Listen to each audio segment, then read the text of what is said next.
ሂዝቦላ ከደቡብ ሊባኖስ የተነሱ በእስራኤል የወደብ ከተማ ሃይፋ ላይ ያነጣጠሩ ተከታታይ የሚሳኤል ጥቃቶችን ፈጽሟል። There's been a fresh wave of attacks on Israel in the past few hours. Rockets launched by Hezbollah from Lebanon targeted the north of the country.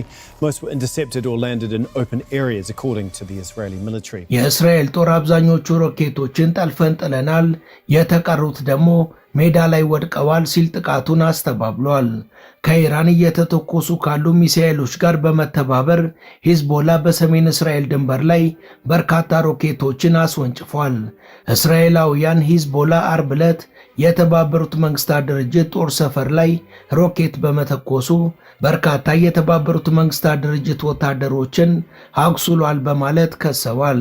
በሌላ በኩል በደቡብ ሊባኖስ የሚገኙትን ወታደሮች ለማጠናከር ተጨማሪ ጦርም ለመላክ የእስራኤል ጦር ማቀዱን ገልጿል። በሌላ በኩል ሂዝቦላ በደቡብ ሊባኖስ የእስራኤል ወታደሮች ላይ ጥቃትን ሰንዝሯል።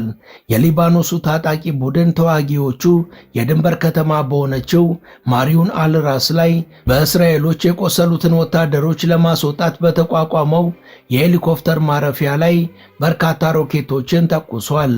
በሰሜን እስራኤል የምትገኘው ሃይፋ ከተማም የሮኬት ጥቃትን ያስተናገደች ሲሆን በከተማዋም ከፍተኛ ፍንዳታ ተሰምቷል። እስራኤል በበኩሏ በቤሩትና በቴሄራን ላይ ከባድ የአየር ጥቃትን ጀምራለች።